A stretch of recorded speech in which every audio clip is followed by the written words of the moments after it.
but I would like to formally welcome everybody to this meeting of the Export Council.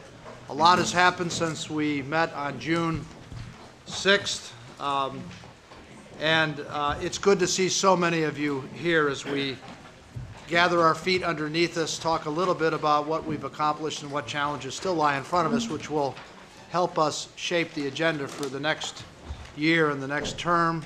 And but I think today we really only have one action item, which is to approve our first term report. I know there's a lot of materials you've taken a look at, the stoplight chart, the infamous stoplight chart, the heavily vetted and discussed stoplight chart, which was, I think was fairly honestly approached, quite frankly, and I think we're going to hear some.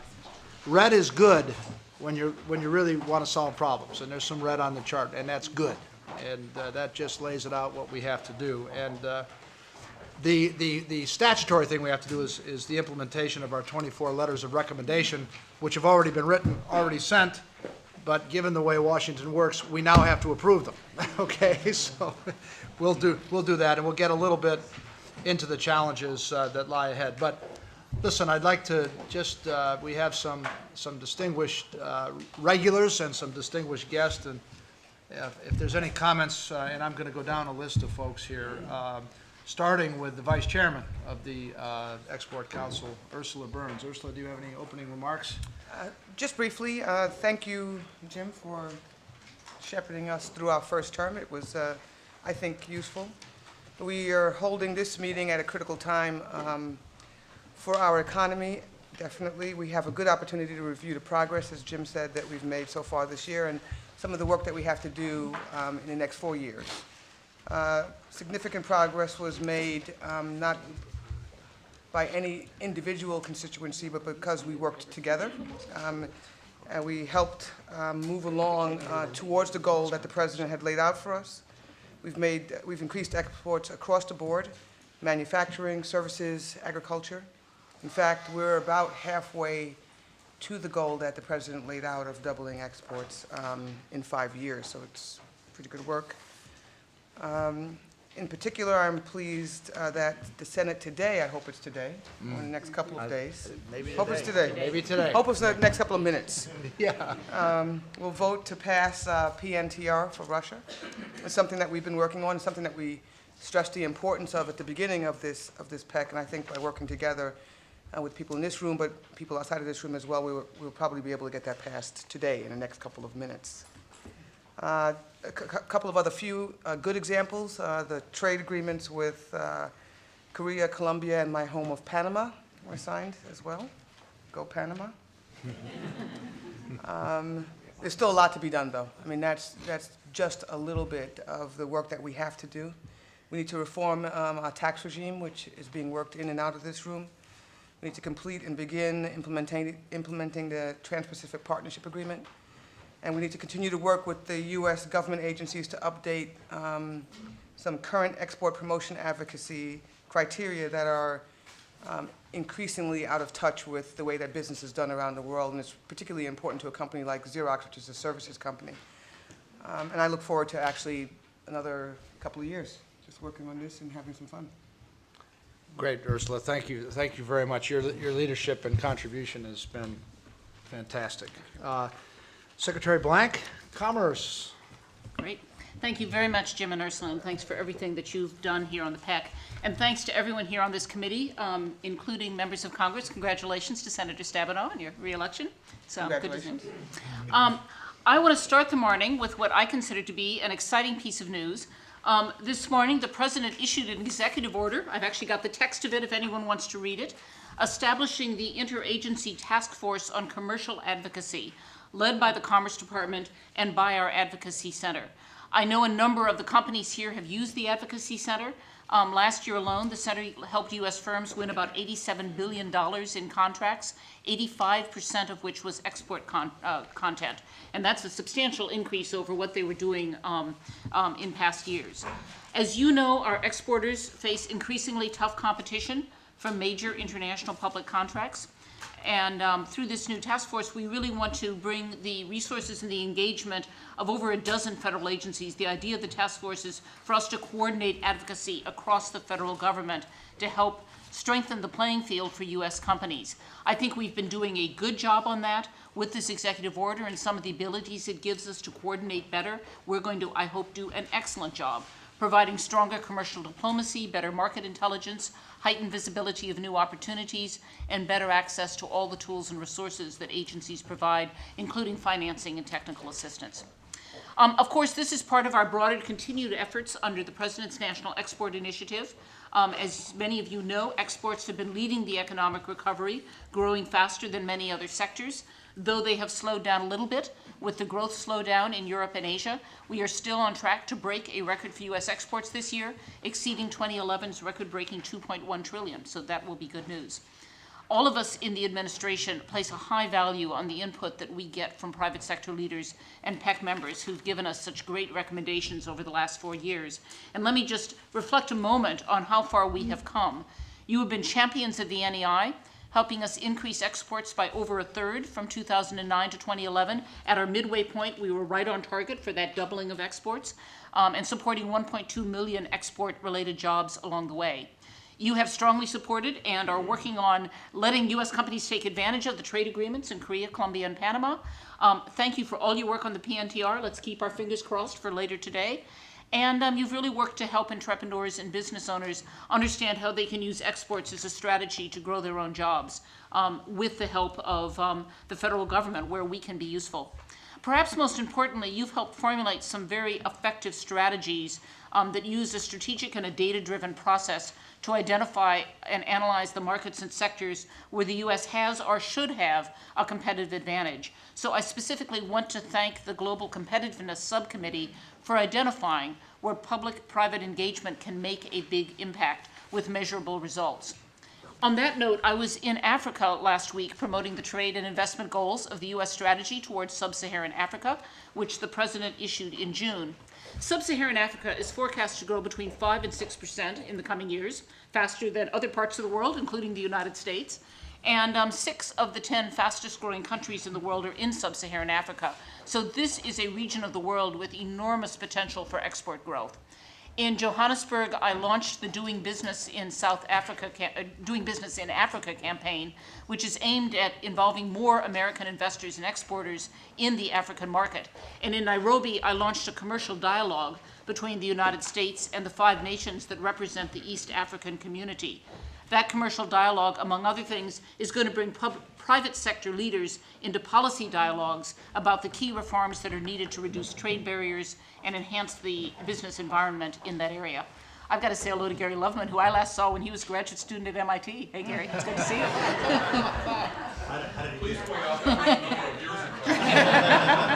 You don't look a bit older. U.S. businesses, I think, are very well positioned to meet rising demand in Africa, as well as places like Turkey and Poland, which are also places that I visited relatively recently. We have competitive advantages across a number of industries, and particularly in the infrastructure and the energy areas, which are areas where many of these governments are going to be investing very heavily in the decade ahead. We also see strengths in manufacturing exports, such as cars and car parts, as well as service exports, such as travel and tourism. In fact, we now expect 66 million international travelers to have traveled to the U.S. in 2012, a 6% increase from last year, and another all-time record. Looking forward, we need to continue our work to expand the base of small and medium-sized businesses who export. Their share of U.S. U.S. exports has grown from about 1/4 at the turn of the century to 1/3 today. For instance, one goal of the Doing Business in Africa campaign is to encourage small businesses in the African diaspora communities in the United States to consider exporting back to Africa. We also need to train more of our business counselors in exporting, as the SBA is doing, and we need to expand export financing to more small exporters, as the Exim Bank is doing. In addition, we want to build on the fact that about 150 U.S. metro areas exported more than $1 billion in merchandise last year, and we've partnered with the Brookings Institution on the Metropolitan Export Initiative. And I believe everyone here has a copy of the 10-step guide that we've created on how communities, metropolitan areas, can create actionable export plans to become centers of export growth. And feel free to share that or ask for more copies. And I'm particularly glad to see we have advocates for this approach from the NGA and the Conference of Mayors, and thanks to Mayor Alvin Brown, who I know has been involved with this one. So at this moment, when many other countries are experiencing slower growth, we actually have to be redoubling our efforts to meet the NEI goals and to create even more good export-driven jobs here at home. We've passed the halfway point on the NEI. We need to focus to make sure that the next 2 years are just as successful, and we are very much looking forward to the advice and the recommendations and the work that we will do jointly with the PEC to make that happen. So thanks again to all of you for what you have done, and thanks in advance for what you are going to do. As we say at the Department of Commerce, our goal is to build it here and sell it everywhere, and with your help, we can make that happen. So Thank you. Thank you very much. I mean, I think those comments provide a nice framework for the agenda we're going to be laying out over Yep, the next good. quarter. So Yep. really appreciate that. And Yep. and I picked up a challenge or two in there and Fair that for we're you. going to have to respond to. So Yep. Mike Froman is with us again today. Michael, do you have any comments you'd like to make? Oh, thanks, Jim. And just to build on what Secretary Blank has said, with regard to the trade agenda, we expect the PNTR vote to happen midday today. We're optimistic about that. Meantime, as we speak, in Auckland, New Zealand, the 15th round of negotiations are happening on the Trans-Pacific Partnership. And when the president was in Phnom Penh a couple weeks ago, he convened the 7 Asian leaders of TPP who happened to be there. And he had a very good meeting with them, very good conversation, where he said this ought to be the beginning of the end game. And it's time to start getting rid of some of the less important issues, figuring out what each other's red lines are, cutting the deals and getting this done next year. And there was a lot of enthusiasm for that. So we are putting a lot of effort behind that. USTR is, and with the goal, of course, of achieving a high standard, high ambition agreement. He underscored that as well with the other leaders, and there was widespread agreement that that remains the objective. Canada and Mexico are attending the negotiations for the first time. While we were in Thailand, the Thai Prime Minister announced that they would potentially like to join TPP at some point, although it'll be some period of time before they're ready. And of course, Japan continues to have a debate in its country about whether it should join or not. On the transatlantic front, the high-level working group is continuing its work to see whether there's a comprehensive free trade type agreement that could be done between ourselves and the EU. And all I'd say about that is the reason we don't have a free trade agreement with the EU isn't because no one ever thought of one. It's because there are difficult issues that have always gotten in our way. And this process we're going through now is to try and get those issues on the table and see if collectively we think the political will is there to resolve them. Maybe because of what's going on in Europe and their need for growth and their lack of other tools, we think there might be the political support for dealing with some of the issues that have tripped us up before, including in the agriculture area, and we hope that that will be the case. In Geneva, there's been some good progress. As we've turned the page on Doha, there's some good progress on services and trade facilitation and ITA expansion. And just yesterday, USTR signed 3 agreements with Morocco as part of our outreach to the Arab Spring countries to try and get them more integrated into the international economic system. So we're making progress on a lot of those fronts. Let me just mention one other thing, if I can. The president launched the Export Promotion Cabinet last year and asked us, in the absence of legislative authority to actually consolidate trade agencies, to do everything we could to better coordinate our efforts. And there's been a very robust interagency effort with a lot of the people around the table representing their agencies there, focusing on how to expand small and medium-sized enterprise exporters and how to make sure our domestic and international footprint was organized in such a way as to maximize impact and provide services in as customer-friendly a way as possible to potential exporters. I'll just give you a couple examples. An interagency group has gotten together and looked at our Foreign and Commercial Service platform, our FAS platform, the economic officers of the State Department, and have come up with new priority countries to focus on, new business models for sharing resources, and recognizing we're all under limited budget environments, how to make sure we're using all of our resources very well. And on the domestic side, we now have a protocol between commerce and agriculture and the other agencies about how to treat customers that come in wanting to export, how to make sure we can have one-stop shops, both virtually and in our physical distribution systems, and how to train people. If you're an FCS officer, how to train them in the other parts of the government, what SBA can offer, what XIM can offer as part of their effort. Last thing I'd mention, two things. One, on export controls, we published 3 new rules in the last week, and we expect by February to begin to be able to move over literally thousands of items from the munitions list to the commerce control list. It's been a long process for the last 3 years to get to that point. And finally, enforcement remains very much central in our overall efforts, trade enforcement, and as we speak, we've just asked for a panel of the WTO against Argentina for its import licensing practices, and we'll be working to make sure that, along with Mexico, the EU, and Japan, we bring a strong case against Argentina for those practices. Mike, thank you. Thank you very much. We have Gene Sperling with us here today, and Gene, would you care to make a few comments? Sure. I think you've already heard a pretty good summary on the export and trade situation. I just, make the following, kind of connecting what some of you are spending your time on here on fiscal cliffing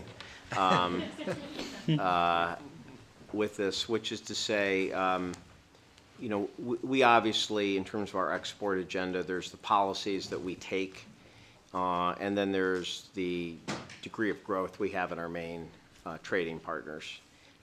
We, of course, work as well as we can, often very behind the scenes, to try to speed up the process of reform in Europe, obviously because we understand that connection.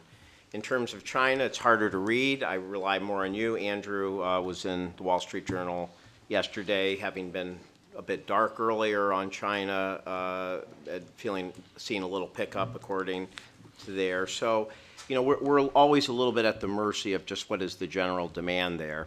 I think that in a situation where you cannot count on as robust growth as you'd like, I think that just emphasizes why on the policy side, in terms of all the specific things that Mike, everybody here has talked about, become all the more important, that you have to pick that up. But I do have to say, in fairness, we have lived through 2 years in a row where the U.S. economy was looking kind of stronger in January, February, and problems in the rest of the world helped break our hearts, either through higher gas prices because of Mideast turmoil or more volatility and financial troubles in Europe that were difficult. I think the rest of the world probably would kind of say the situation's flipped a little, and that if we're worried about their growth, the best thing we could do is have a strong U.S. economy. And I think the eyes are on us, and I think I feel that sense of responsibility that what happens with us policy choice, as depressing as it is to see Europe at times move too slowly, too cautiously in ways that then rebound to hurt us. We have to make sure at this point we don't do the same to the rest of the world. And I think one thing that so many of the CEOs here have said in the different meetings we've had, and I think it shares view Catherine and others we have, is that right now the market expectation, the global market expectation for us is like, C plus B minus, depending on your degree of grade inflation, meaning that I don't think the world has priced in us going over the cliff, but they haven't priced in also us decisively breaking fiscal dysfunction. Mm-hmm. So we are in the nice situation where we have potential upside. In 2010, one of the nice things that happened was that people did not expect that we would come to an agreement where we'd extend everyone's taxes, and that we would use that as a lever to extend low-income taxes, get the payroll tax cut, get the UI. And it was really something.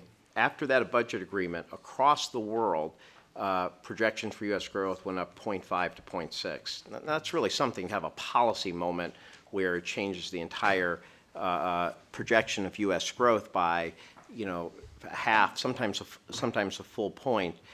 Here, I think it's less that there's going to be that big kind of demand breakthrough, though we would like to get some demand in for 2013, as much as the fact that so many people have cash on the sidelines, are on hold, have been in lockdown for several months. And if we were to surprise the world by not only not going over the cliff, but for them to actually see President Obama and Speaker Boehner with an agreement that I think what will decide it is less how huge it is and more the sense that we've broken our dysfunction.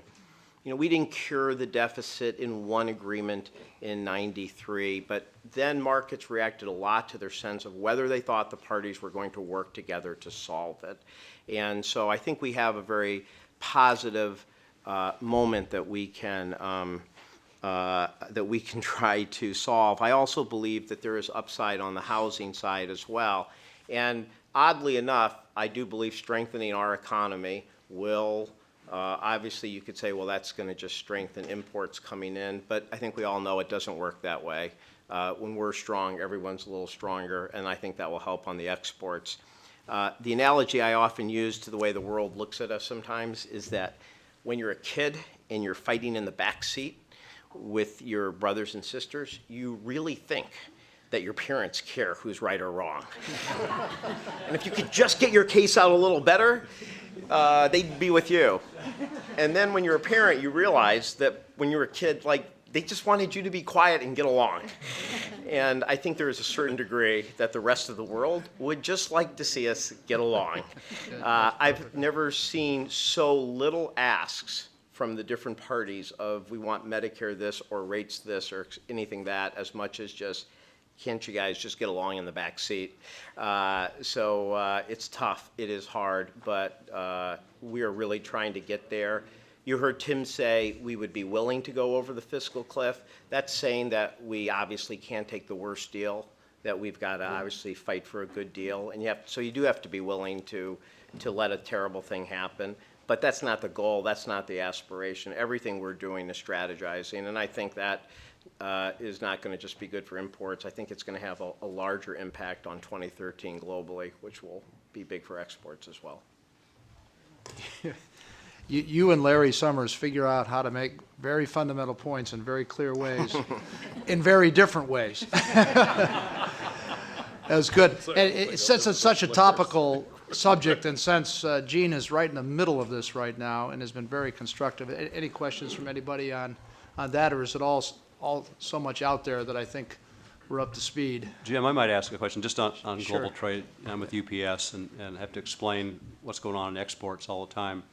The last 2 quarters, global trade has lagged the global economy. I think that's probably the second time since 1982.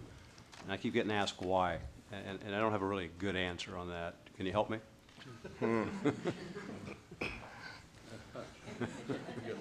Inventories, Gene. Maybe.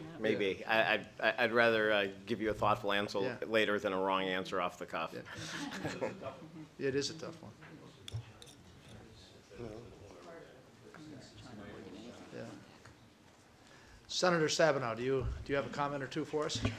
Well, good morning. It's morning. great to be back with you, and I first want to just thank all of you for your hard work. This is so important, and Jim and Ursula for your leadership in the last year. In a couple of comments, I have to start with, as chair of the Agriculture Committee, and just say that we figured out a way, Gene, how to get everybody in the back seat on agriculture to be quiet and to come together. And I just want to say that as we focus on what needs to happen related to deficit reduction, the fiscal cliff, the only thing that has passed the Senate in the last year with deficit reduction that's bipartisan is our farm bill. So I just, for every administration person in the room, as we go to this package, we are ready, willing, and able to put forward and be part of the Amazing that you just volunteered to cut the deal with Eric Cantor and Boehner. It's such it's enormous public service on your part. I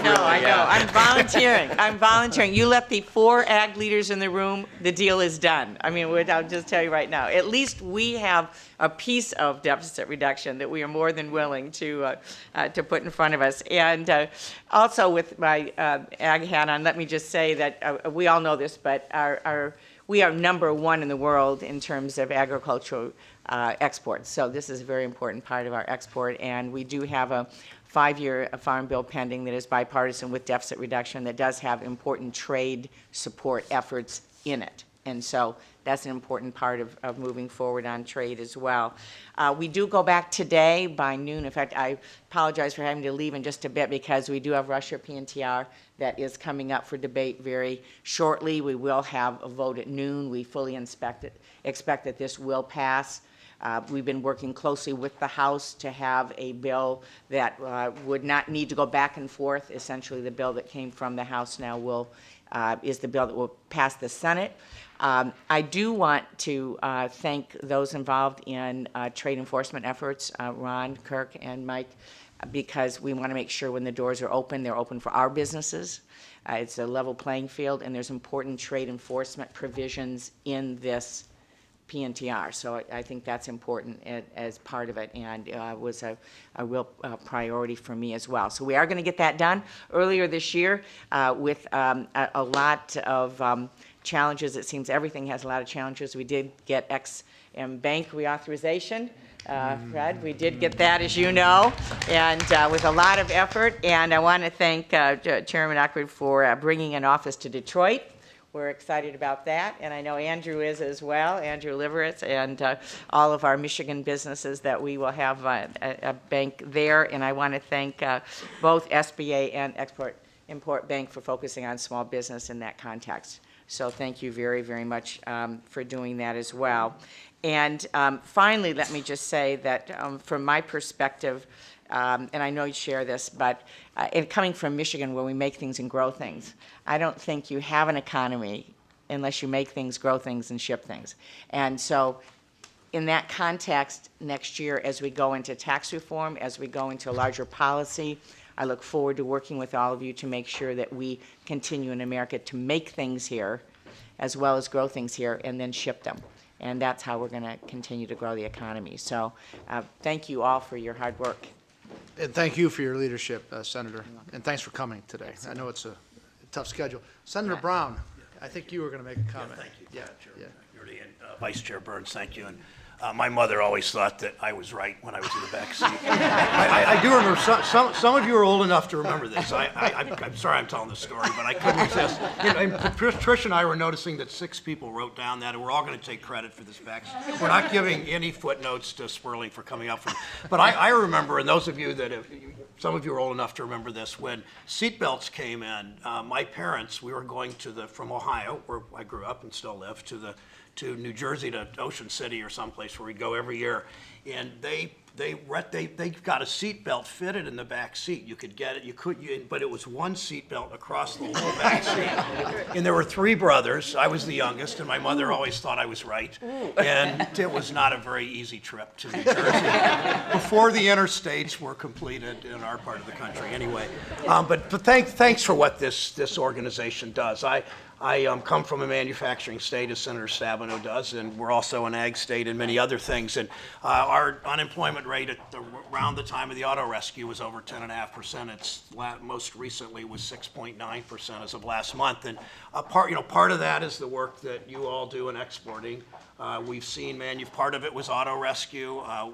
Part of it, Ambassador Kirk, is trade enforcement. We've seen some direct outcomes with ITC and Commerce Department, Secretary Blank, on steel. There's a new steel mill in Youngstown. There are aluminum trade enforcement, tire trade enforcement is directly translated into jobs. And that really speaks to what Senator Stabenow said about the Russia PNTR. I'm supporting it today. I spoke on the floor yesterday, in part because we are doing enforcement more proactively in Russia PNTR. Michael's been very much a part of this.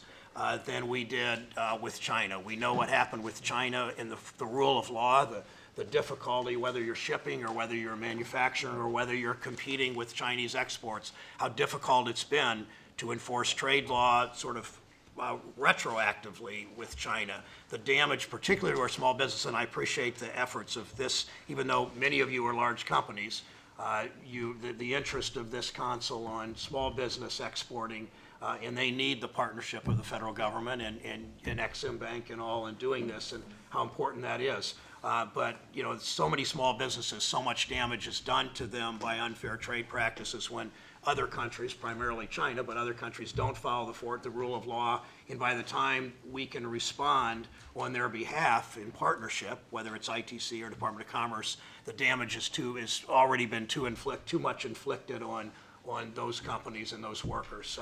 Russia PNTR, we are writing it in a way that gives us the ability with Russian speakers in Russia to monitor this as trade goes forward. So that's going to make all the difference in the world. Senator Stabenow and I worked on legislation on this. Much of this is is now part of PNTR, and we got some assistance, a good letter from the U.S. Trade Rep, from Ambassador Kirk, and that will help us move forward on that. So thanks for that. We'll continue to work together and call on any of us, certainly in the House or Senate. Thank you, Senator Brown. I particularly appreciate your comments on small business, because I think when you look at the stoplight chart, probably the most progress of anything that we've done, but also with even more to go. And so, you know, Jean and Mary and Fred have really led the charge for this group, and a lot more work to do, but a lot done. So your recognition is very important. We appreciate that very much.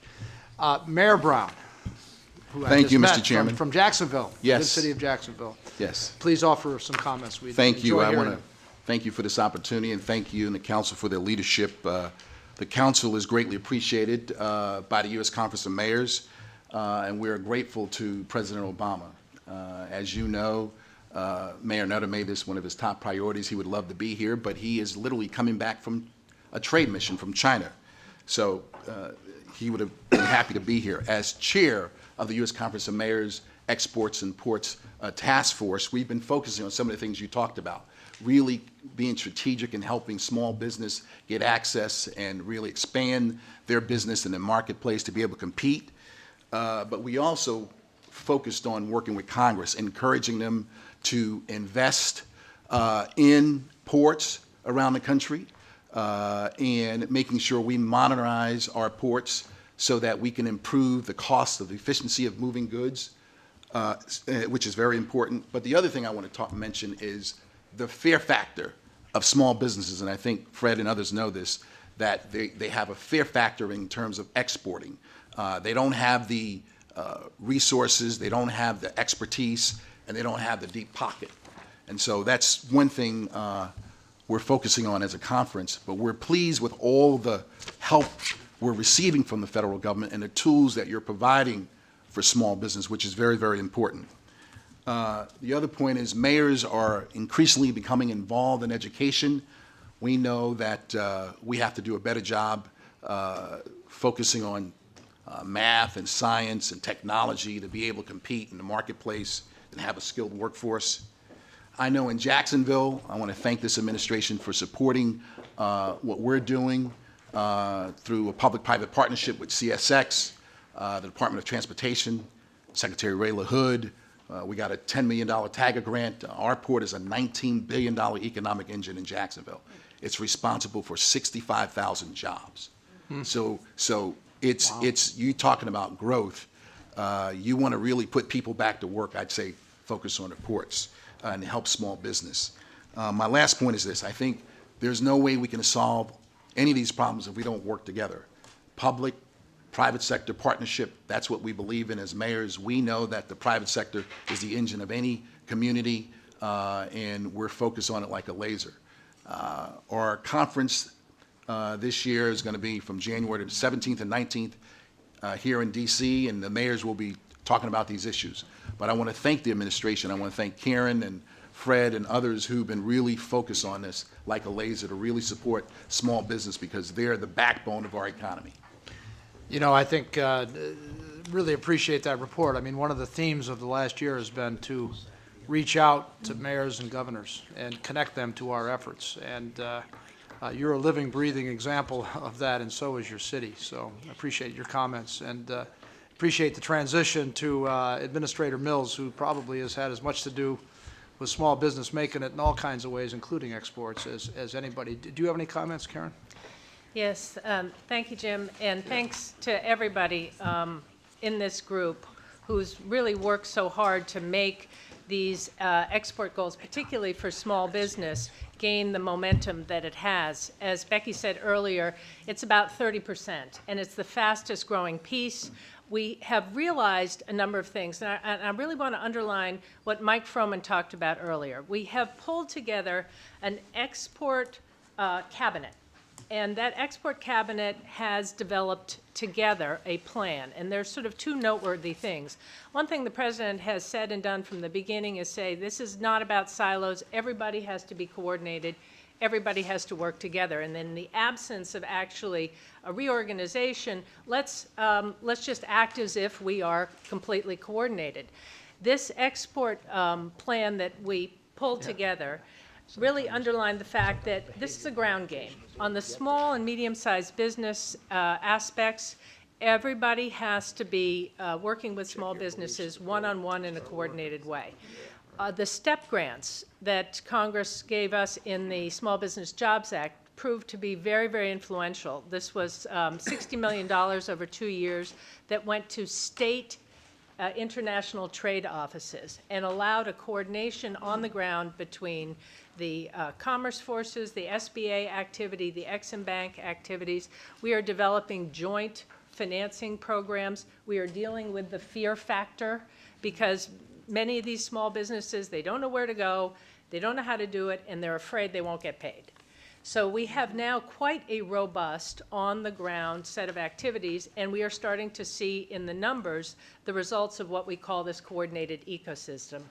And that we'll come back to it later, the details of it, but we did put together a little dashboard addendum to the stoplight chart, which details what's happening on the ground to actually influence results like many, many more trade missions, gold key missions, real companies going abroad, seeing business opportunities. The second piece I want to make sure everyone knows about is an announcement that we made about 3 weeks ago. Tom Nides and the Secretary Clinton in the State Department and the SBA have partnered to work very hard on what we call economic statecraft. And the fact is that many, many countries, we have about 150 delegations a year who come to the SBA and they want to copy our programs. They want to copy the government contracting and the financing and also the counseling programs all around the world. Now, that indicates that we have a big role to play in helping people develop these entrepreneurial networks, these small business, robust activities, because we know they lead to a good middle class, a strong middle class, and stronger activities in these countries. So we have partnered with the State Department to make sure that the economic folks, the diplomats in each of the countries know all the tools that we use effectively here. One of the things that Tom Nides has said is this is very, very likely to create more export opportunities, because as you get more small businesses in those countries connected to our methods and to our small businesses, you will end up having more of these export activities. So we are very, very pleased about working on economic statecraft with the State Department, and we think it will have many residual benefits, including in this diaspora activity that we're also focused on. Thank you very much, Karen. Appreciate the effort and the energy. It's making a difference. We have mentioned the stoplight chart a couple of times here, and just to remind you what it is, this is like all stoplight charts in all organizations, heavily discussed. Matrix elements in my company would debate forever before a stoplight chart would be issued. In this case, it's a team effort between the administration and the staff for this group, and actually this evaluation went a little more seamlessly than normal, but that's how it was produced. And I thought, Ursula and I discussed this after we reviewed it and thought it might be good to have the committee chairs and the subcommittee chairs in some cases for the 5 major groupings of the stoplight chart to make a few comments, both about progress and challenges ahead.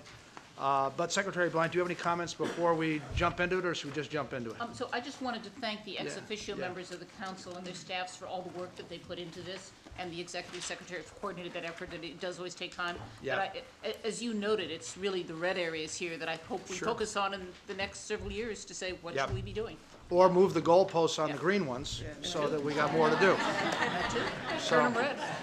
That's true of that. Anyway, That's the way it actually Yeah, create more red. anyway, yeah, heard that one before. That's, just move it. Gene, would you Yeah. start? Would you start? No, Andrew, have Gene go first and then move on to you, if that's okay. Thank you. I know Gene and Mary and some others want to make some comments here. Thank you, Mr. Chairman, and good morning to everyone.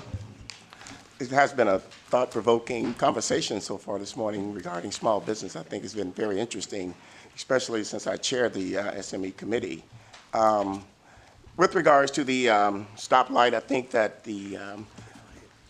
we made substantial progress, and we're almost green all the way. We have to have a little yellow, but we'll take care of that the next time around. I believe that there's still work to be done, and it's important that we keep in mind that SMEs make up 98% of the firms exporting goods, 33% of exporting value, and 64% of new private sector jobs. So that's why it's important that we have this kind of conversation. We have learned that fewer than 500,000 SME firms are exporting currently. However, that number barely grew in the prior decade. That's why President Obama and the PEC goal to double exports with particular focus and care being given to SMEs is vital to our economic future. We have done 6 SME regional roundtables, and we have submitted 16 recommendations. And I'm pleased to say that the outstanding participation by Commerce, SBA, Ex-Im Bank, the Labor Department have all put us in a position to make some real progress toward meeting the goals of the president. We recognize that Administrator Mills and Chairman Hochberg have instituted real benchmarking. They've launched new and effective loan products. The SBA recently announced that they have a new program called the Supplier Connection. It is a new public-private partnership between SBA and 17 of the world's largest corporations set up to take advantage and include small businesses in their supply chain, which is very commendable. That's very commendable. However, I think that what's most important, the outreach that has been done so far has been very commendable, but we need to find a way to make sure that we institutionalize the outreach, that we do not reach a goal of 2,000 or 4,000, which is a very good number, looking at historical data. But if we do not have an institutionalized process for continuation of outreach, then somewhere the next party or agency will fall off their radar. So I think that that's why it's important that this becomes sort of an infrastructure kind of deal, not a one-time shot for continued outreach. Because one of the things that we recommended earlier was to identify the top 10 minority cities in the country and go after those cities. I do believe that we have a lot of work to do in that area, and I think that there should be some outreach focus in that area as well. But again, my focus is to make sure that we can get this sort of institutionalized. We have another roundtable scheduled sometime in February or March, I believe. Jerry Loveman, I think, is going to host us out in Las Vegas. And what we decided, a lot of people say, why you go to Las Vegas, right? But we did some research. And we looked at several untapped sectors such as rare minerals, mining, clean tech, and entertainment that thrive in this region and need attention to garner growth. So that's one of the reasons why we want to take a look at that. And Mary, do you have any comments? Thanks, Jean, and I agree with you. It's been a great discussion and input so far this morning. Just want to add that one other thing which the committee continues to discuss is intellectual property. That continues to be one of those areas that is a bit of a barrier, or I think fits the fear factor that we talked about earlier. Fear of losing IP or fear of the costs that are associated with filing, maintaining, et cetera. So our committee has also had talk about that there's still room for additional support in this area. And I also, it's been said several times already, but really want to applaud the efforts of the administration in dealing with some of these working capital and finance barriers for small businesses to export. So whether it's XM, SBA, USDA, just helping the private sector revamp and grow new programs is fantastic. And just finishing my 2 years as chair of the National Association of Manufacturers, it's been great to work with Chairman Hochberg on some programs to try to get XM connected more with some of the small manufacturers, and again, helping to get them from only exporting maybe to one country to moving on to other countries as well. And just lastly, I really appreciate the fact that being an Iowan, Des Moines is in the second tier of MEI cities, and we're starting to work the plan, and that will be ready in April. And I think for all of us, as we have the ability to work with some of these programs maybe in more local areas, it's not only having the plan, but how do we execute it? And we can have more growth with small businesses in those metro areas, but we've got to make sure it's not just a plan, it really gets disseminated and worked. And if there are barriers, those of us who are involved in the Export Council, let's help break down those barriers. So I also just want to say that we've got a fantastic staff group supporting this committee, and I certainly want to recognize all of their efforts. Thank you, Mary. I mean, I think you and Jean have provided great leadership here, and we're looking forward to the next stoplight chart that we're going to go after. Listen, we've had some great leadership on the government side, too. I mean, Ambassador Mills and Dr. Blank and Fred, Chairman Hochberg. Any of you want to make a comment, maybe starting with you? I just say something quickly on the IPR front. Yeah. So one of the things that I'm very pleased with is I think we are working very well with our EU partners in this front, and we're much more effective in a multilateral negotiation than a bilateral negotiation. And the Transatlantic IPR Working Group, which USTR and Commerce Chair I think has been helpful. Secondly, I think we have made some real progress, particularly with regard to China. It's slow. There's a lot more to be done, and Ambassador Kirk and I, in fact, are going to be engaging in conversations in another week and a half in our JCCT process, which is the main trade conversations, and IPR is at the top of that agenda. So. Okay, good. Karen, do you have a comment? Yes, thank you. I want to underline Jean's point on the supply chain. And I've spoken to a number of you about working further with our Supplier Connection partnership. It turns out that of the 250,000 or so small businesses that export today, many of them also are in the supply chains of lots of your companies, and many of them are also in the supply chain of the federal government. And as you know, we have deep connections with those who supply the federal government, particularly the Department of Defense.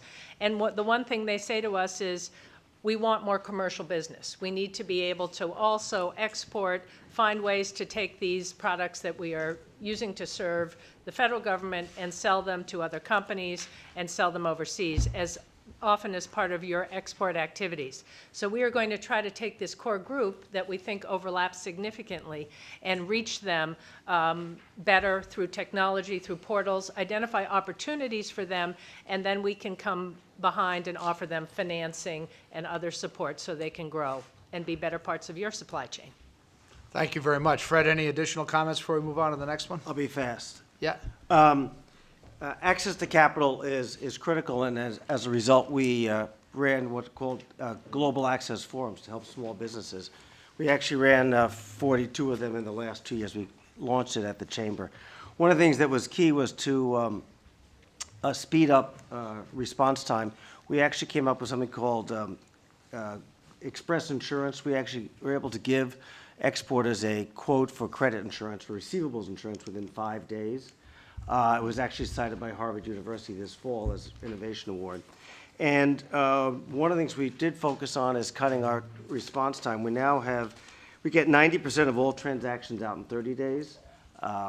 It was at about half what it was when we started 4 years ago, and we get 98% out within 100 days. Sometimes transactions like the $5 billion for Sadara or a couple of airplanes take a little longer, so that's in the 2%. But basically, about 50 transactions a year are the only ones that take more than 100 days for us to actually process and get a decision on. So mostly it's been about speed. Okay, Fred, thank you very much. Sure, of course, jump in. Just listening to this, it's remarkable how all this stuff links together. One of the things that Ernst & Young has done for the last 26, 27 years is celebrate the accomplishments of entrepreneurs. We do this all around the world. Andrew came out and visited with some of our people.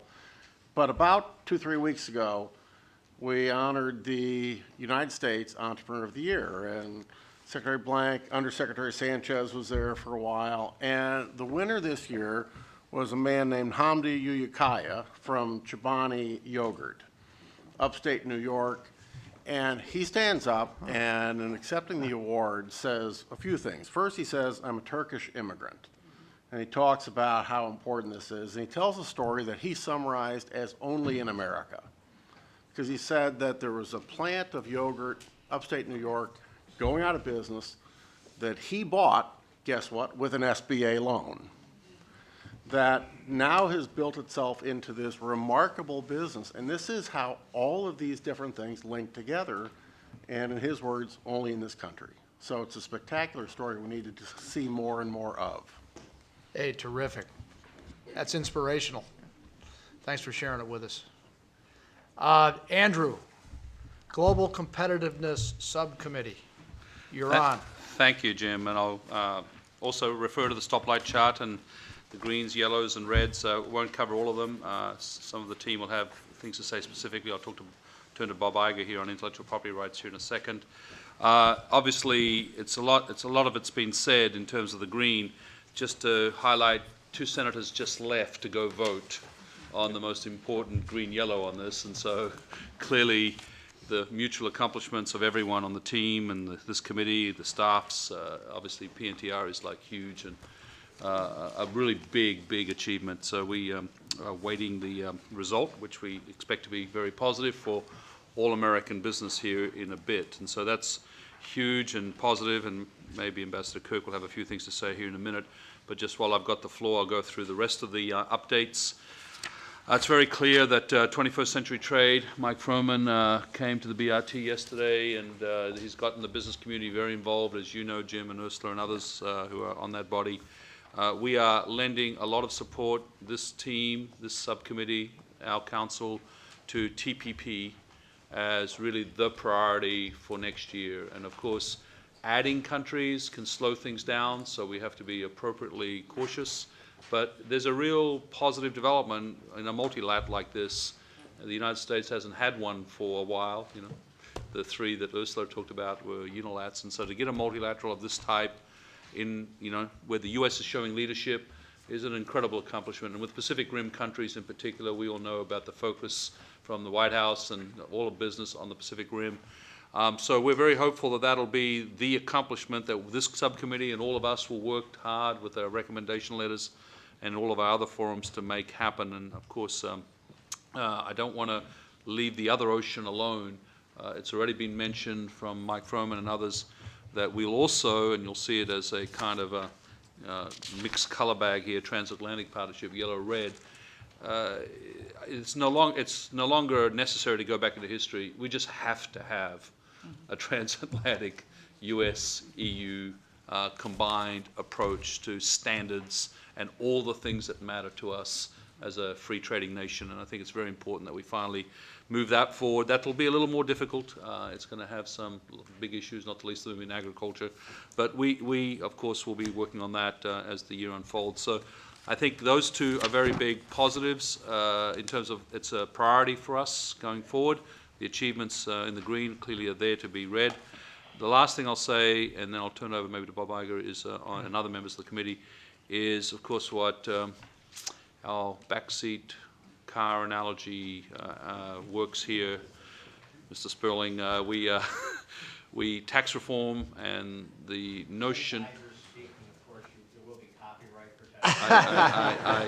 I'm also have the visual of the one seatbelt too. So I'm actually trying to work with this analogy, but I'm not think I'm going to get very far with it. I really just think that we've got to be very careful. It's been said in many forums, but in this subcommittee, tax reform to have American corporations of all sizes be globally competitive cannot be lost in the wash of the current transactional discussions, because obviously they're key and critical and all the things that everyone's doing to make that not happen.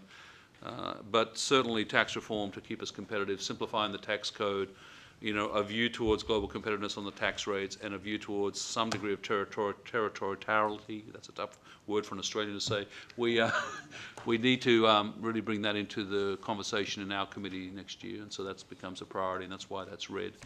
I'll turn it over to other members of the committee or to. I think to the Bob chair. was gonna go next, so thanks, Yes. Andrew. Yes. Sure, thank you, Andrew and Jim. I'll be brief on this, and the subject is intellectual property protection.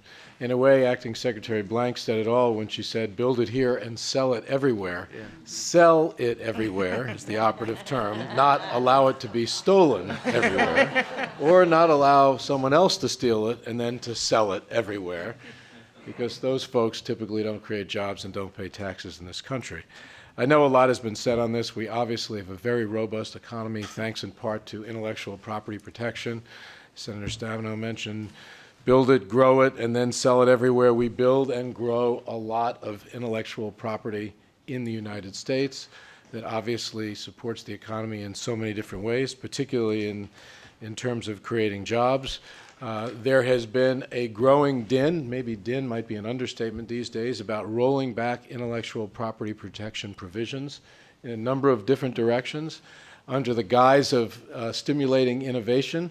I can't argue vehemently enough against that premise, because I believe that intellectual property protection has actually supported the creation of goods and services in the United States that are exportable, and it has created an environment that has enabled manufacturers and creators alike to create under circumstances that justify investment and obviously pay back genius or creativity in very, very robust ways. Michael Froman, who left the room, mentioned TPP, and I know that's been mentioned a few times. I would only urge in conclusion that anything we do as a government, including trade agreements like TPP, must include robust intellectual property protection provisions. There have been some efforts to roll back, others that have been agreed to, Korea being probably the most recent one. That would be a huge mistake for this country, a huge mistake for our economy. We will heed that warning and that comment. It's really important to American business as well as the multilateral relationships we have around the world. So thanks for your leadership on that, Bob. Jim, did you have an additional comment on this one? Or I think Ambassador Kirk wanted to say something. Maybe. No, I think it's all been said. This PNTR thing, the vote at high noon is huge, and I think this is a great reflection of the importance of this body, and it's a great reflection of the leadership of the President and the administration getting this done. So fingers crossed for the next couple hours. Jim, let me add that to Andrew's point and to Mike's earlier, that I've spent a lot of time in Brussels the last couple of months trying to do an acquisition, spent a lot of time with the Parliament and MEP. There is a tremendous amount of enthusiasm for the U.S.-EU trade agreement, much more heated over there than it is over here. And maybe it's because they need the exports. The desire for growth can do wonderful things. They're excited about it. Okay, thanks very much. That's a good put. Ambassador Kirk, did you have a comment here? I'll try to respond to a number of these, but in the spirit of Gene's taking us all back to those back seats, the only visual I get is my father's arm coming over the back of the seat. Wow. And he was reasonably indiscriminate in terms of who he struck first. But that was one advantage of me being the youngest, like Senator Brown, and I was better at ducking under the seat. All I ever remembered were the words, somebody slapped that fool, and it just sort of always ended up coming in my direction. So, Gene, I don't know if you knew you were going to be creating all that. You've all raised a number of issues, and one, we are very much preaching to the choir. We're all believers, and we would get it. So I will just pick up on a couple of points, and one I'll start with Bob Iger's, I'm proud. I mean, I'm just sitting here beaming of the number of things we're celebrating, passing the trade agreements, bringing them into effect on the, literally sitting here in anticipation of Russia moving. But the one thing I love about our team at USTR, we've been just as honest in where we've fallen short. And what I would say to Bob and the private sector members, we are getting our heads handed to us in this debate about the value of intellectual property rights protection in today's economy. And for everything else you all have highlighted, whether it's Europe, the Trans-Pacific Partnership of what we're doing, if we don't find an effective way to explain to the American public that that is the future of our economy, and that when we give up on protecting our work product and our innovation, we don't have an economy, I think we're going to lose. But I can tell you at least we need your help, and we need your thoughts on how we make a more intelligent defense of that, because otherwise, you know that we're trying to have the highest disciplines in the Trans-Pacific Partnership. I think you know what we're trying to do in Geneva, not to repeat what Mike said on ITA and others, but we are very much losing the broader public engagement and would welcome your thoughts on how we do this. I would say one thing, and I appreciate Mayor Brown. He was a great supporter of mayors, ironically, when I was a mayor and now he's in office. The issue about infrastructure cannot be overstated. We are very proud, Madam Vice Chair, that not only did we pass 3 agreements, but we brought 3 trade agreements into force faster than any administration into effect. That takes a lot of work. That's a huge kudo to a very small staff at USTR.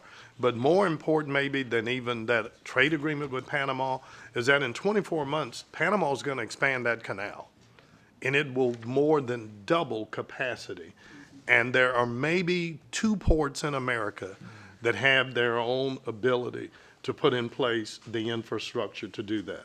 Secretary Vilsack will speak to it later, but even forgetting that, we are at a critical point. We can't move goods down the Mississippi River. We're doing better in exporting agriculture and ever, and if we can't just get goods from the heartland down the Mississippi to those ports, but there is a critical need for us to invest in our infrastructure. So I would hope at some point, just as Andrew makes the case, we don't allow tax reform to get lost in it. The other element of this, infrastructure is jobs for us, and these are all projects and areas that we need investment. I don't want to dominate the time. I think you all know all the issues you've raised are important. Andrew, we would love a high standard agreement with the European Union, but as so many of you and Scott and I were talking, this is more of a debate within the union. Since Gene brought us our colloquial, Mark Froman said it best, our message to Europe has been, we want to do this, but we want this to be a bridge to somewhere, and we think we should get there on 1 tank of gas. This is, you know, an agreement with the European Union and the United States doesn't invoke any of the low wage, developed, these are 2 advanced economies. If we do this, we want to get it right, but we've also challenged Europe that all these legacy issues we need to resolve once and for all. And let's be very honest and very sober about that so that we don't end up a year from now where we've been before that has frustrated that. On the Trans-Pacific Partnership, let me only add, the President has shown wonderful leadership on this when he was in Cambodia for the East Asian Summit. He met with the 6 Asian partners, but hammered them on 2 principles, that as much as we have all collectively trumpeted this as the next generation trade agreement, and as much support as it is among our constituencies in the U.S., it'd be hard for us to come back with something less ambitious, frankly, Bob, as you said, than what we've done in Korea. So one, he nudged them that we really need to begin to deal with some of the more difficult issues, but also committed that this is something we ought to try to get done next year. And I think you all know this is our 15th round, but is the first in which we have welcomed Mexico and Canada. And the excitement around the Trans-Pacific Partnership really is building. Not only do we have Thailand, but you've got Costa Rica, the most public. But for the first time ever, we've had members of the European Union that have quietly come to us and inquired when we might think about opening up the TPP for others. But we think between TPP, the Transatlantic Union, that's a great opportunity, but we're equally interested at the right time in finding the right levers to pull to have trade inserted into the stability we seek in the Middle East region. If we do all three of those over the next 24 months, that's a pretty hefty lift. And then finally, I would say to all of you, I think the reason we've been able to have the success we've done is the fact that we have elevated and credentialed to the American public that, first of all, we're going to enforce these agreements and fight for American jobs. And as we go forward, we have to make sure we keep that attention on the enforcement, and the leadership the president showed in establishing our interagency task force enables us to have the most coordinated enforcement effort than we've ever had before. You know, Ron, you know, those two agreements over 24 months, that engages about, if I'm just doing the math roughly, 2/3 of the world. Oh, absolutely. I mean, it's huge. I mean, it would be unprecedented and breathtaking. And the other comment I'd make is, you make the PTT sound easier than it is. It is. This is incredible work that your guys are doing. I mean, you're talking about one of the biggest multilaterals ever done. You're hanging on to standards. IPR may be amongst the most important. And I just want to acknowledge the hard work. And just having hung around this for a while, I know how hard this is going to be. No, I appreciate that. And I'm not, this is not a plea for help, but I mean, we have 250 people. Yeah. And not all of them are professional negotiators. Yeah. I mean, that's effectively negotiating 11 bilateral trade agreements at one time. These are the same people that are working on the European Union and everything else. But, I mean, we can manage that, but having your help on issues like Bob and others raised, since you all are involved in these other markets, especially to help these other economies understand that for us, high standard intellectual property rights is just not negotiable. Yeah. And as bad as we want it, we're not going to do an agreement that gives away our economic future. So we need we could use your help on that. It's good to and I know you're in the you have. front seat, reaching back, sort of keeping everybody in line there. So, I had girls, thank God. So, they punished themselves, fortunately. but they do love their daddy after a while. The father of four. I got four girls. Listen, one of your comments led nicely into the Dick's section on manufacturing services, agricultural subcommittee. Do you want to make a comment on the stoplight chart? And maybe Secretary Nides can jump in. Very briefly, I think there's been an enormous amount of progress on the travel front. Thanks to, I think when Larry Summers, when our first meeting had, he said no faster way to grow exports than tourism. And there's been Secretary Clinton and Secretary Nides have done a great job on that. I think there's two things that this group should be aware of. One is that there's a bill in Congress supported by the administration, but we have to push to expand the visa waiver program. That is the fastest way for us to increase tourism, and that bill ought to pass, and we all ought to push for that. And secondly, and finally, the fact that we have many more tourists coming has created some issues at entry points. So we need to get the funding and get the program going so that people, once they get here, don't have to stand in line for another hour or 2 or 3 while they wait for their taxi outside. That is an issue at the major airports because I don't think the admissions crew, if you will, has kept up with the visas. But we have made great progress, and the administration be congratulated on this. Thank you very much. Good. Secretary Tom, did you want to say something? Thank you very much. I have no back seat comments, so I'll only say that we were driving the bus in the front seat on this, and I think we're really working with all our interagency colleagues. But I think it shows you when the government really works, it really does work. I mean, remember a year ago, Brazil, India, and China had upwards of 180 days wait period to get a visa. And I look at Bob Iger here because he's one of the beneficiaries of this, but quite frankly, there's nothing that drives job growth than tourism, and we've proven by that. We've taken 180 days down to 3 days in Brazil. And that's also true in basically in China, India as well. And it's not just the fact that we've made it quicker, but we've doubled the capacity. So it is one of those scenarios where when you really get a lot of focus and a lot of attention and have, numbers do matter, as we know, and I think that is proven to be accurate. And I really give the credit to everyone around this table, but certainly the consular officers who are actually at the front lines, because all of this is in the light of we can't compromise security. We have one security problem, and all the work we're doing on this visa issue goes to down the drain. So I can't tell you how much I think we made substantial improvements. We're also dramatically increasing capacity around the world. And it was all summed up last week. The National Travel Association gave the State Department an award, which if you told me that 2 years ago, I would have thought that would have been a bit of a push. But they went down to Texas and gave the department an award for the dramatic work that's been done. So clearly it's a success story, and we'll keep up focus this year as well. Thank you. Yeah, but I think I would comment on behalf of a lot of global enterprises there, but everywhere else you've energized the commercial core out there. We're getting a lot of help and a lot of leadership in a lot of very local areas in concert with commerce, and so we really appreciate your leadership there. We really do. Mike, would you care to? Jim, could Sorry, I just sure. very quickly just comment on some of the stuff that was just discussed? I'm with Yeah. Customs and Border Protection. And we are seeing an increase in the travel and tourism into the country, in some cases as much as 14 to 16% growth in JFK, Los Angeles, and Las Vegas, for example. But one of the very positive things is the growth in our trusted, vetted partnership programs. Global Entry is an example, Nexus, Sentry, a tremendous amount of growth. We've got over 1.3 million people enrolled now and continuing to grow. We would ask for help from this council in continuing to push those types of programs. As an example, right now, American Express, United Airlines, and Lowe's Hotels reimburse their top players for global entry enrollment.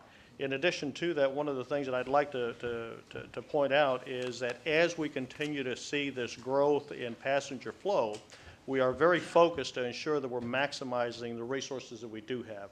In fact, as a result of the actual progress report, there was a survey run of the model ports. Model ports critically important. 20 airports that take in account for 73% of the international travel. 90% of those travelers actually that were surveyed are saying that the hospitality on the part of our officers, the right questions, and the efficiency continue to be high in that area. So again, I just wanted to share that with you. We welcome the growth, but Mr. Friedman is correct. Our resources are going to continue to be strained. Okay. Thank you very much for that report, and we will stay focused on supporting that. Appreciate it. Mike, did you want to make a comment from the White House? I do. Thanks, Jim. I'm here representing Valerie Jarrett. I don't have the brains, the toughness, or the looks to do that well, so I'll just make a quick comment and let you get back to your meeting. You know, our business engagement that we've done over the last 4 years has, I think, through this particular body, this council, has been extraordinarily effective. I think is a model for what we can accomplish together. You heard the president say at the Business Roundtable meeting yesterday how important it is to have U.S. business succeed in markets around the globe, how much exporting makes sense. We're going to stay on that work. We're going to continue to do it. I know you all, frankly, have seen quite a bit of the president lately, whether it's been at the Business Roundtable or in individual meetings or group meetings here at the White House. Get ready for more of that. That is something that we intend to continue. I think it has been productive in the accomplishments of the Council on Exporting, the tourism work that we just talked about, and much more. I think it's going to make a difference in this discussion around the fiscal cliff. And Valerie and I and the President are committed to continuing to this work and to do it in this fashion with this amount of effectiveness moving forward. So I just came by to say on her behalf, on all of our behalfs, thank you. Get ready. The frequent flyer miles to D.C. I'm sure will pay off in some way. Not only, but and I think we're going to have a broad set of accomplishments moving forward. So to be continued. Thanks, Jim. Thanks, Mike. Thanks for coming by. You know, obviously the White House's support and encouragement here is a big deal. So thanks for coming by. Yes, sir. Appreciate that. Ursula, I think you are going to offer some comments on the information technology. I'll do this agreement. very, very quickly. I'm doing it for 2 reasons. One is I have something good to say about the ambassador, Ambassador Kirk, which is, it's nice, yeah, it's nice to have it happen. By the way, we didn't have a car.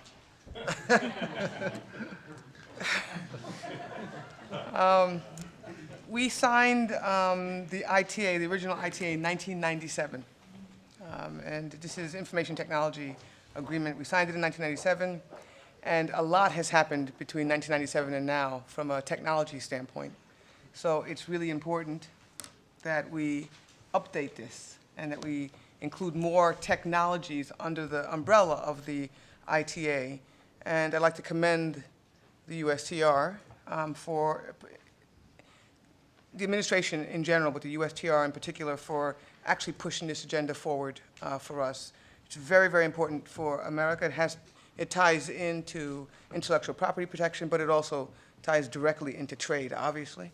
That progress, though, needs to continue. We need to continue to focus on this.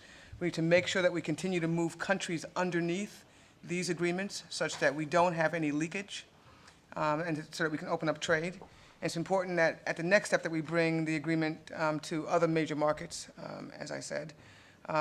Brazil, Mexico clearly have to be swept in as well. There's a lot of work to do here. We have to update it. We had a major step in 1997. I was a child then. We have to continue to move to bring technologies under this agreement. So a lot of work to do. This is a place that we would probably have rated ourselves green, but we have to change the goalposts, right? Yeah. So we'll be red again. So. Good. Any additional comments? I appreciate the Vice Chairwoman's kind words about our team. I just want you to know, Ursula, we have a team actually in Geneva this week as we speak. Yeah. This is one area where it's a coalition, sort of, the willing, but we do take the comments we get from all our business leaders to heart, and we are working. We have reached out in particular to the developing economies to get them in. I think all of you know some of them are skeptical that moving forward on this means that we would not move as robustly on the overall Doha agenda, but we are doing our best to bring in new economies. Not a big deal, but Turkey agreeing to sign on, an economy like Costa Rica that has become the biggest advocate for least developed economies to embrace ITA is a real asset for us. But we are attacking the two core issues you said of both bringing in more countries, but more critically, product expansion. So we'll stay on top of this. It's one of our top goals. Thank you very much. Pat Wirtz, did you want to comment on the transportation infrastructure? Absolutely. Let me. There you go. There we go. Let me first talk about agriculture, and Secretary Vilsack's here. I'd definitely like to applaud your leadership of the Department of Agriculture and your ongoing efforts to assure that ag plays an important role in not only economic growth but exports. Exports in ag have grown from $96 billion in 2009 to $136 billion in 2012. Trade surplus similarly has gone up significantly, and China is a very important receiver of much of those, increasing 110% over those same years. There is a current issue around ag and transportation that I'd like to bring up that I have a couple of times in the past week. We have a real emergency on the Mississippi River. Many of you know that the levels are at very low, almost record unnavigable levels.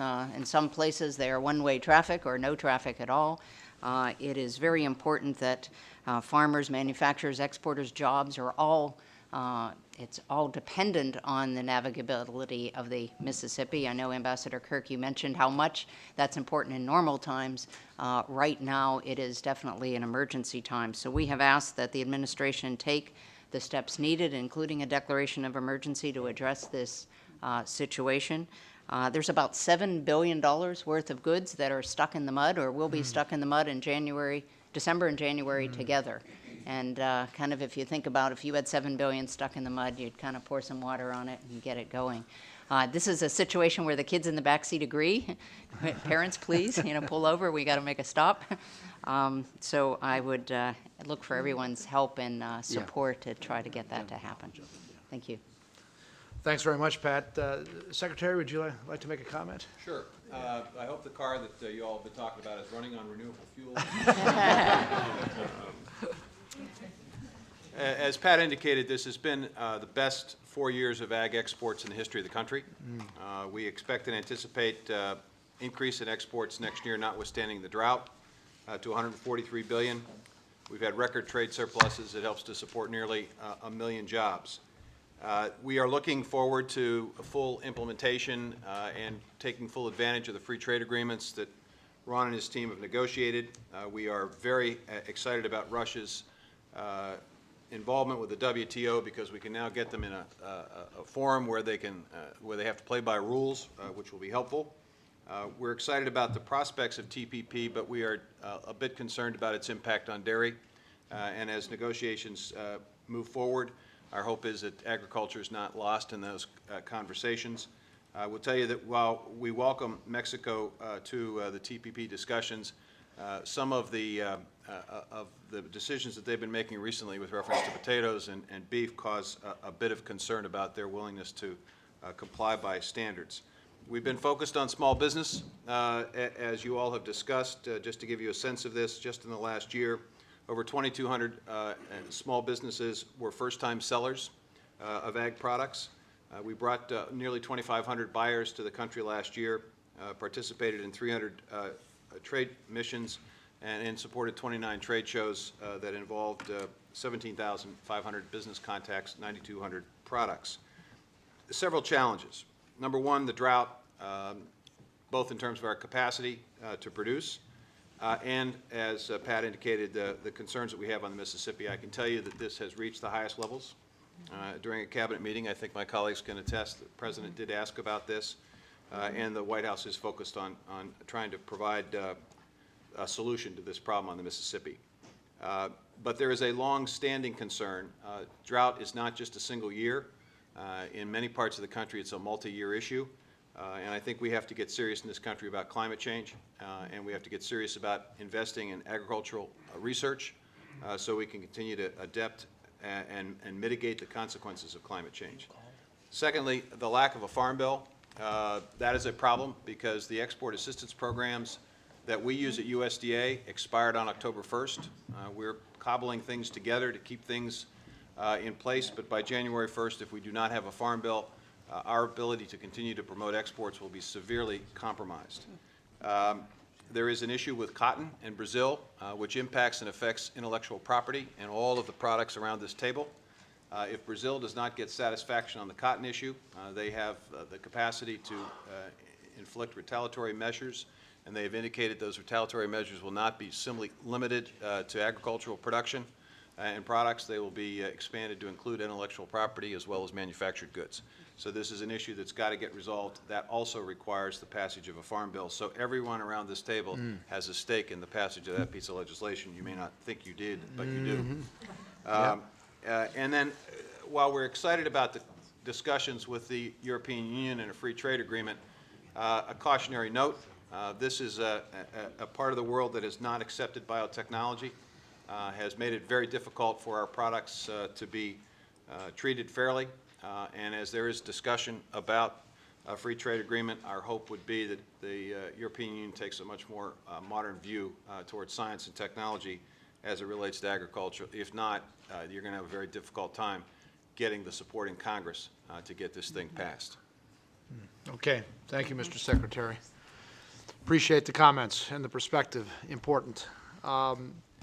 Trade and promotion, Scott, did you want to give us a quick update? Sure, Mr. Chairman. I think generally we're making a lot of progress on the various initiatives. I think we've talked a lot about export-import financing. We've got a great report card here, handed out this morning. Good progress. I think the one area that we're a little slow on is trade facilitation, single window. Not unexpected. There's 40 different agencies with their own import-export processes, and it's going to take time for, I think, Treasury to get this thing put together. So I think we're not surprised. Probably just a minute I'll spend on the latest recommendation we made, and Mayor Brown articulated the purpose here just a little bit ago. And that's really the closer cooperation with the state, federal, and local governments to help promote export promotion efforts. I think this collaboration will clearly help eliminate redundancies and tailor the federal programs to meet local business needs. The real focus here, again, as we talked about a lot today, is small and medium-sized enterprises. I think it's important that multinationals like UPS continue to grow export volume and grow destinations, But to make our exports grow at the explosive rate we need, it's got to come from small and medium-sized enterprises. And I'm kind of excited about this initiative because we've, at UPS, have been working with the Commercial Service Group for 5 years now and helping to get our customers to understand the services that they offer. And frankly, made a lot of progress. I think in 2010, we established the Beyond One program. This is pretty critical because again, remember, only 1% of small business exports, and of that, 70% export to just one country. So I think that idea of working with them and telling them about another country has been really helpful. I think what we've seen so far is that 4 out of the 10 customers that have come for counseling services have actually added another country. So I think that's great progress and really a hint of what can happen in the future. So we're excited about this, Mr. Chairman. Okay, thanks, Scott. And Fred or Dr. Blank, either one of you care to make a comment, or both of you? Fred, go ahead. Yeah. I will be brief. By the way, in the spirit of Gene and analogies, the one I've used is on the fiscal cliff. We do a little bit of diet, a little bit of exercise. You get there a lot faster. If you try and do it all by diet or all by exercise, it's a lot slower slog.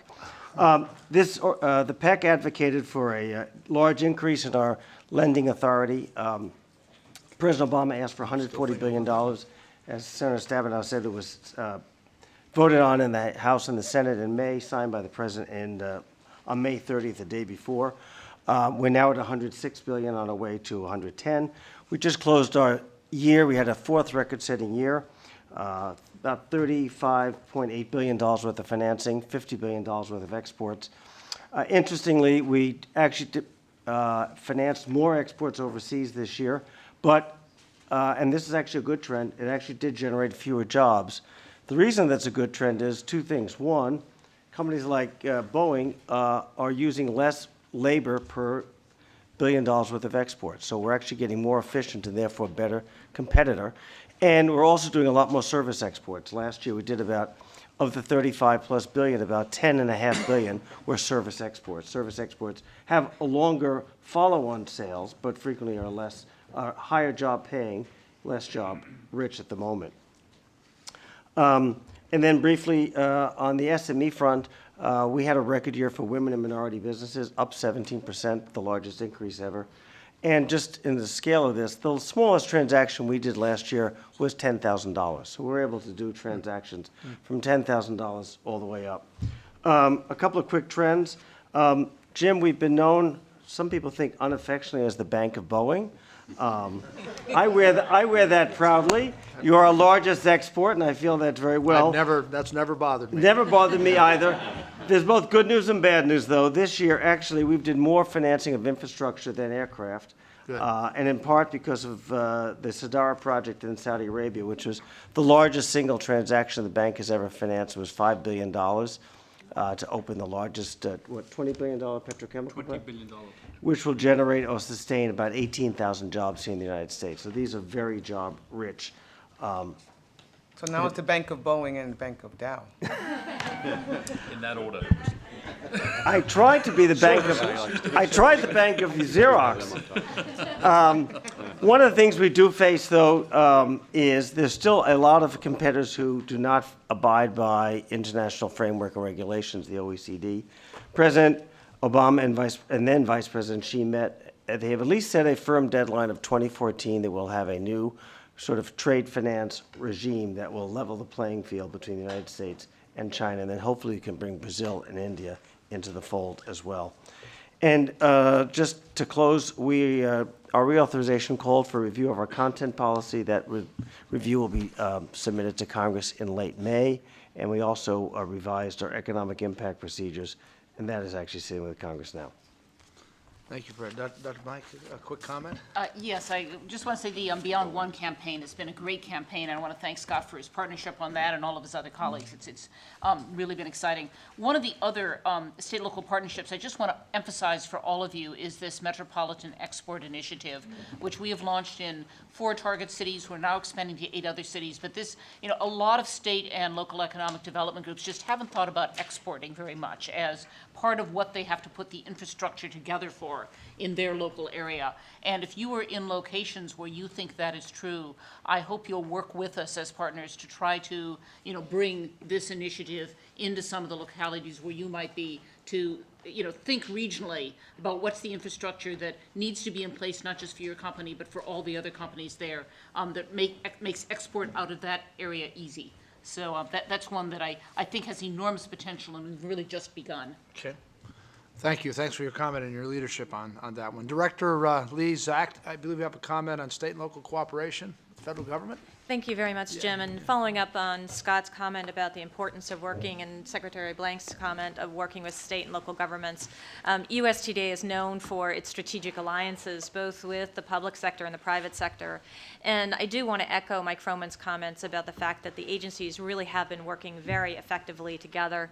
As a matter of fact, I was just in Vietnam with the Department of Commerce, and China with the Department of Transportation. Fred was with us in Miami yesterday. So we clearly have been working together. But our state and local governments are extremely important.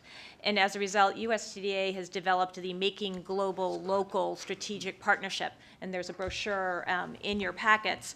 The thing about that is the fact that we have been reaching out to these local trade organizations to see how we can partner with them. But one of the important aspects of it, and as a matter of fact, we have 19 that have joined our partnership since May. But I think the most important part of it, and the most important part of the brochure, is what it is that we can do. So it's not just having them on our website, it's not just saying that we're partner, but really doing things together. So since that time, we've held webinars, we've participated as speakers at their events, they've participated as speakers at our events, and following on some of the recommendations from this group, we have talked about following with them on trade missions sponsored by governors or mayors, where we can then tell them about what we all can do as trade agencies in those trade missions. So it's been very active, and as a matter of fact, when I was just in China, one of our Making Global Local partners was there as well, and we were able to introduce them then to our contacts in China. So wholeheartedly support working with local and state governments and these trade associations, and it's already been very effective. Thank you. Thank you. Undersecretary Sandalo, did you have a quick comment? I do. Thank you very much. Let me just start by echoing Secretary Vilsack's comment about renewable fuels and add to it electric fuels for the cars that we're driving around. We noted that Consumer Reports rated the Chevy Volt, which is a great American product, the most loved car by its drivers last month. So, and maybe this electric cars offer the opportunity, Ambassador Kirk, not just to slap the kids, but to zap the kids when they get in the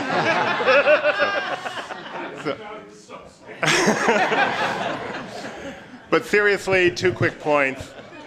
First, at the Department of Energy, our traditional work on exports relates to nuclear technologies. These tend to be very large tenders, very rich U.S. job potential when we get them. We work a lot in supporting U.S. commercial advocacy in this area in Czech Republic, Poland, Vietnam, Finland, China, among other places. We're going to continue investing in that. And then we've expanded our work into the clean energy area, building partnerships with the trade promotion agencies. We're going to build on that because we think this is a very rich area, particularly smart grid technologies. A lot of others have real potential in the years ahead. Thank you. Thank you very much for your comments. Turning to workforce readiness, I think, Mary, you're back up, and then perhaps Secretary Solis can weigh in. Thank you very much, and I'll try to be brief. I'm filling in for Bill Hite, and I know he would also say that he just really appreciates the great working together towards the common goal that we've had on the workforce initiative. It's really divided into 2 parts, as you can see on your chart: veterans training and also workforce readiness issue. And even though we are green-yellow on veterans training and have certainly made a lot of progress, there's still more to do because veterans still have a higher unemployment rate than the national average. So we still have work to do. And I think, effective implementation of programs in communities and companies is important. We all around the table, I'm sure, have our own active strategies. I know our company, we've had the same number of applicants last year who were veterans and this year, and we've hired 2.5 times more this year, but it's still slightly less than the general amount that we hire from applications. So we're trying to figure out why that is and why there's a skills gap problem as yet. On the workforce readiness side, a lot of great work on basic employment competencies in various areas and around the states, as well as also much more focus on STEM. But yet, we have a lot of opportunities. Still, it's really frightening what the stats are on high school completion, and we need not only more high school students getting their degree, but making sure that they've got the skills that they need for the workforce today. And it is great to have really everyone talking about STEM, and I talk about STEM quite a lot, and I'll just say the same thing here. It's all of our responsibility. I don't care if we're a parent, we're a grandparent, we're an employer, we're government, we're education, all levels of education. All of us have to really focus on STEM. And I really believe it's, getting all the stakeholders together that can make a big difference in getting the right skills for our future, which is going to make a big difference on our exports. And so I believe our workforce initiative is really going to be focused on not new programs, but let's focus on some great programs. And in the reading material, there are some great best examples that are happening in states and communities and with companies on the workforce issues and also on veterans issues. And we just want to make sure we get implementation and actions, continued really execution of some good plans and sharing of best practices. So research has shown the most successful workforce training programs are when we have a combination of all the key stakeholders, industry, labor, government, and education, and that's how we want to keeping our focus. Thanks, Mary. A lot of progress. I think Mayor Brown wanted to make a comment on Yeah, the just way on to- the veterans, I think it's, the U.S. Conference of Mayors have made this a top priority. In my city, for example, I created a department for Veterans Affairs, appointed a 2-star Admiral, Vic Guillory, and really taken a holistic, comprehensive approach to support veterans. So I created a Week of Valor. And with that Week of Valor, we had a, partner with the Chamber. We did a summit for veterans and wounded warriors. I brought all of the CEOs together to talk about it, what are our challenges and opportunities, brought all the health providers to talk about it, the CEOs, Mayo, which is located in Jacksonville, and others, and then did a job fair for vets. I created a job fair for vets. Literally, in my city, I'm working with the companies to put veterans back to work. So we had a job fair. Secretary Ray Mabus came down for that. I've worked on this for about a year and a half. And the goal is for other cities to duplicate this. And on Monday or Tuesday, I'm going to announce we have 100 companies signed up. And this job fair is not a typical job fair. It is, these companies have jobs. These are talented men and women. And I believe once you served your country with distinction, you should be able to transition out and be able to get a job and take care of your family. And I don't think we should have any homeless vets in this country. And the goal is with the U.S. Conference of Mayors to make sure that we work very closely with the private sector, and I'm doing that. But there are some best practices that I'm going to make sure that you all are aware of, but we're doing it. I mean, literally doing it. I think it's a great opportunity for us. It's not just the right thing to do. They have the skills, they have the experience, they're well educated. And in my administration, in my top positions, I have veterans. So I have my education commissioner is a veteran, West Point, Stanford, MIT grad.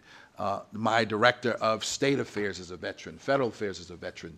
And so they bring a tremendous sense of experience and opportunity to impact the bottom line. And so I think it's a very, very important issue, and the U.S. Conference of Mayors have taken this on because I think you're going to have a lot of them transitioning out of the service. It's a great way to build a great skilled workforce. And I'm selfish because in Jacksonville, it's a $14.2 billion economic impact, and I want that talent to stay in Jacksonville. And so it allows us to be competitive in the marketplace. But that's one area the U.S. Conference of Mayors are working on. Thank you very much. I mean, that's just the reason why we wanted to reach out to your association and get a best practice like that we can get behind. So thank you for sharing that with us.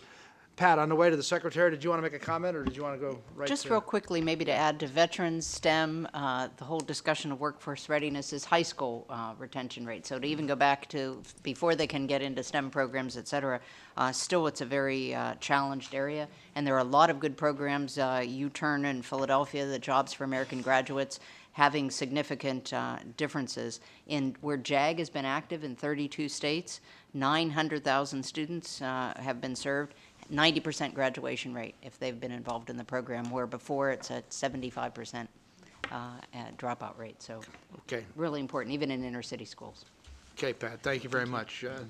Madam Secretary? Thank you very much. It's a pleasure to be here and to see our partners here. I just want to deviate just a little bit from my presentation because I think it's really important also to underscore that we've been working with USTR and the State Department and our other cabinet members here on the trade agreements as well. Our component is very fixed. It's on labor agreements and protections for workers, not just here, but also abroad. And I think that's a very important element because we've never seen so many positive changes occur as a result of that. And one example is the Columbia action plan that was put together. We had a lot of input, and thanks for all of your support there, as well as that we were able to garnish. I think that's going to be a good example for us to move forward with our other trade agreements, and look forward to working with you on that. And please take us up on any inquiries you might have from the Labor Department's perspective on that. It's very important. We try to do tripartite agreements also with governments, with our department and the ILO, to see how we can protect some of our corporations that come into different countries to help level the playing field, protect the consumer products that are being developed that are going to be sent all over the world, so there's a higher standard that everyone can agree on. I think that's something that sometimes may get lost on folks, or folks may not even be aware of. But let me now turn to the Veterans Training Program. We have really revamped, in my opinion, and reformed our programs. We're seeing many of our services really tactfully looking at how we can get people ready, those returning veterans, and giving them a set of important equipment, toolkit, so to speak, so that they can come in after 6 months of being identified in our workforce center. There are about 3,000 of these centers that they can use as gold card standard, and for 6 months they will get intensive counseling, case management, and all the services that are connected to our American Job Centers as they have been renamed.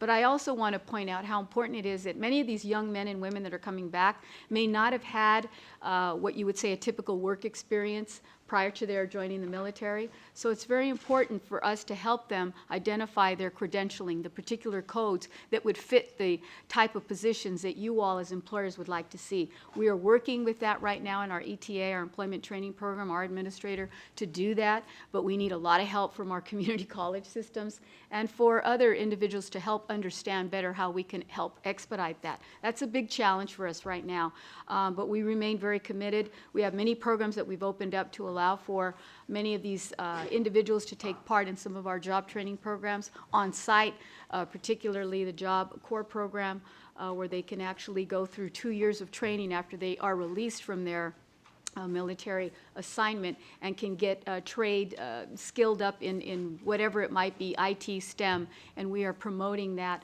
across the board. I do want to point out some of our major corporations that have been very helpful. UPS, on different occasions, we've visited your branches throughout the country where you are hiring up, in particular, our returning vets and making a point to give them that first step in employment. Home Depot and Lowe's, Coca-Cola have made tremendous ground, have set tremendous ground in opening up opportunities to hire people. I would encourage more companies around the table to consider that and to talk to our fellow partners that are doing that right now. It is going to be a challenge for us to get these folks back to work and into the communities that they desire to go back to. And then lastly, the Workforce Readiness Program. Just want to say that there is a program that I've talked about before. It's called the TAA Community College Training Program. And what it does is help partner the community colleges with businesses. Businesses are dictating what the curriculum is so that whatever training, credentials, and services that are provided are reflective of what the marketplace wants. And that's really the hook here. There are many community colleges that are starving. They don't have money, so they look to us as an incentive. We have $1 billion that we are going to be giving out. We've already given out $1 billion already.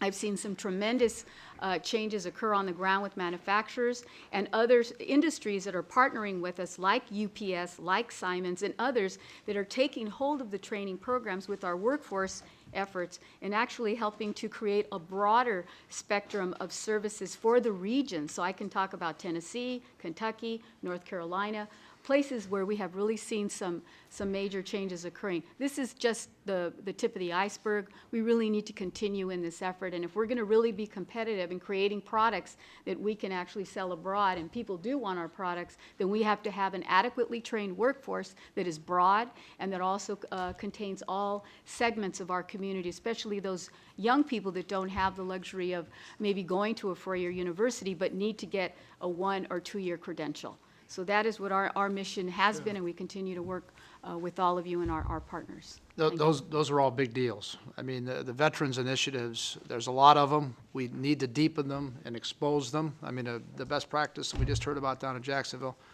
And your training program, Boeing's had some very extensive experience with it. It's a very, very good program, and we need to just keep driving it, and we promise to do that. And so thanks again for your leadership there. Last but not least on the stop, Raul, I'm coming to you here, the PECSIA Chairman, Raul Pedraza. Could you give us an update on export control? Absolutely. First and foremost, I'm happy not to have been born when cars could zap. My colleague here as well. I'd like to thank the people who mentioned make it, grow it, and ship it, for having mentioned shipping it, since that's the business I'm in. And also as a minority member and small business, definitely by the standards around this table, I'd like to thank everybody who's working on behalf of the small and medium business community, because we need the help, and it's very effective. We did 3 letters of recommendation, Mr. Chairman. We support, obviously, the administration's efforts on making life easier for exporters while still maintaining our levels of security, and that's been our focus. We recognize that regulatory clarity and interagency collaboration is not always the easiest thing. I had a quote from Lincoln about how difficult things could be, but I'm going to pass on that. Anyways, we've made some big improvement. We're developing a single IT system and a single license application. This remains a high focus on our list. There's been progress here where we have the Department of Commerce, Defense, and State are already migrating to the single IT platform, which was developed by the Department of Defense. So exporters will have one place to go as opposed to 3, and that's been a big step forward. The other priority has been the transition of parts and components from the U.S. munitions list to the Commerce Control List, and we continue to urge the administration to work with Congress towards completing this task, and we've seen some real good progress there, and then that's good. Education and our outreach are also critical, and we're seeing some good progress there. I was just talking to Dave Aguilar from Customs and told him that we really would recommend that we come up with a trusted exporter program, kind of modeled on their program for the CTPAT program, which has really simplified the process on the import side. So if we could come up with a similar one on the export side, I think that would be a great giant step forward. I really like to thank the commitments of the Secretary Locke and Bryson and Acting Secretary Blank and my main man, Undersecretary Hirschhorn, who we've worked very closely with. If you have anything you'd like to add, but I can tell you what, I push people hard, he pushes me harder. That's good. Listen, this is important work, and because it's interagency, because it's a change in the way we've done a lot of things, all in the name of something holy, this is a hard thing. And so your leadership is a big deal, and so is that of Commerce. So appreciate the recognition. Thank you very much. Listen, we are now to the point where we had, did you want to make a comment there? Or my only comment is that we have gotten as far as we possibly could have in the first 4 years. We are, another year away, I think, from really having this process complete. And, keep the pressure on us. We will keep the pressure on everyone else. And this is the most important, least known thing the Department of Commerce is doing, in my opinion. Okay, good. It's known to some of us, believe me. Yes. Andrew and I, it's known to. Listen, the one statutory thing we have to do, which is approve the stuff we've already sent, okay? And so I'm assuming without objection, we will approve what are we calling this? The first term report, which is a compilation of what we've done. Without objection, I will assume adoption.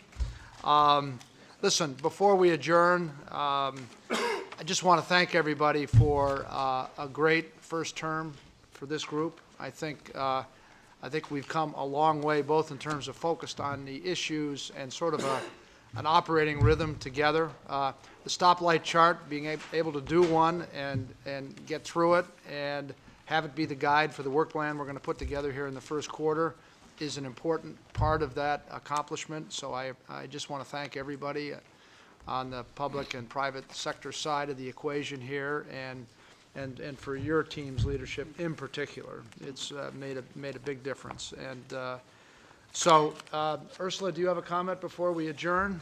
Just one, we had a trip scheduled, as all of you know, I hammered you to sign up. You did sign up, and then we canceled the trip.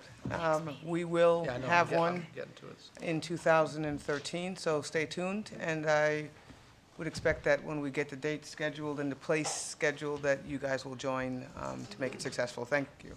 So maybe more hammering, is that? More hammering. More hammering? No, it was a shame that was canceled, but it was a good reason. Any final comments? So just to thank you again for everything that you've done that have been so useful in this first term, and as we're moving towards the second term, I am really looking forward, I and my whole team and all of my colleagues here I know, to working with you to develop a very robust agenda for where we move forward and what we need to get done. So thank you. Well, thank you for your leadership and commitment. Our next meeting is Wednesday, March 12th. So a little bit of work on the committee level between now and then, but see you all then.